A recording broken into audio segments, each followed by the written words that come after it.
नक्सलवाद की जो लोग यहां पर वकीलात कर रहे थे उनको कि ये 70 से अब तक क्यों नहीं मिला। हजारों युवाओं की मृत्यु हुई।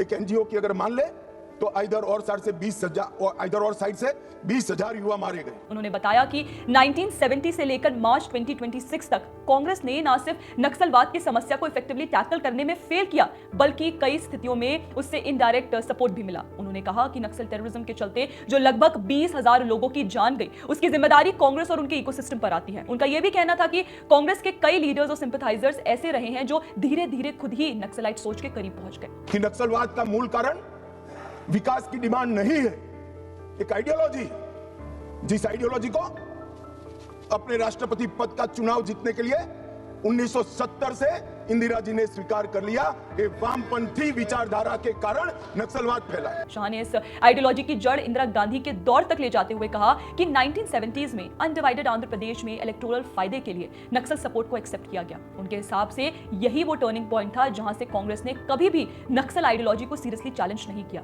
अमित शाह ने इस बात पर जोर दिया कि नक्सलिज्म का असली कारण गरीबी नहीं बल्कि एक विचारधारा है। साथ ही उन्होंने यह भी कहा कि 60 साल तक सत्ता में रहने के बावजूद कांग्रेस ट्राइबल इलाकों का डेवलपमेंट नहीं कर पाई, जिससे धीरे धीरे रेड कॉरिडोर का विकास हुआ। उसके बाद सोनिया गांधी द्वारा बनाए गए एक एक्स्ट्रा कॉन्स्टिट्यूशनल बॉडी यानी नेशनल एडवाइजरी काउंसिल एनएसी पर भी अमित शाह ने सवाल खड़े किए। उन्होंने आरोप लगाया कि एनएसी और उससे जुड़े कुछ लोगों ने नक्सलवाद के प्रति सॉफ्ट कॉर्नर दिखाया। इस संदर्भ में उन्होंने कुछ स्पेसिफिक नाम भी लिए। सोनिया जी इसके अध्यक्ष थी, हर्ष मंदर इसके सदस्य थे।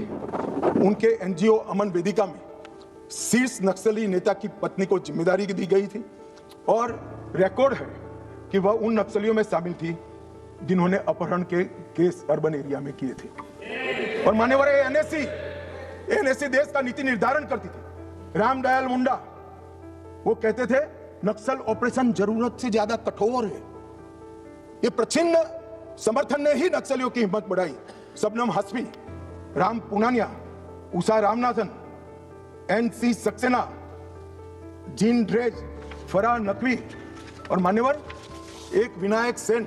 हर्ष मंदर के एनजीओ पर आरोप लगाया गया कि उसने एक सीनियर नक्सल लीडर की पत्नी को महत्वपूर्ण भूमिका दी। विनायक सेन, जिनको 2010 में नक्सल लिंक्स के लिए दोषी ठहराया गया था, उन्हें प्लानिंग कमीशन के हेल्थ स्टीयरिंग कमेटी में जगह दी गई। कांग्रेस के वरिष्ठ नेता जयराम रमेश पर भी आरोप लगा कि उन्होंने छत्तीसगढ़ के मुख्यमंत्री को पत्र लिखकर नक्सल महेश राउत की रिलीज की मांग की। इसके अलावा नंदिनी सुंदर, रामचंद्र गुहा, जॉन ब्रेजे जैसे नामों का भी उल्लेख करते हुए अमित शाह ने एक बड़े इकोसिस्टम की बात की। वैसे एनएससी में मौजूद कई संदिग्ध लोगों की प्रोफाइल हमने अपने पुराने वीडियो में भी की है, जो कि आप हमारे चैनल पर जाकर देख सकते हैं।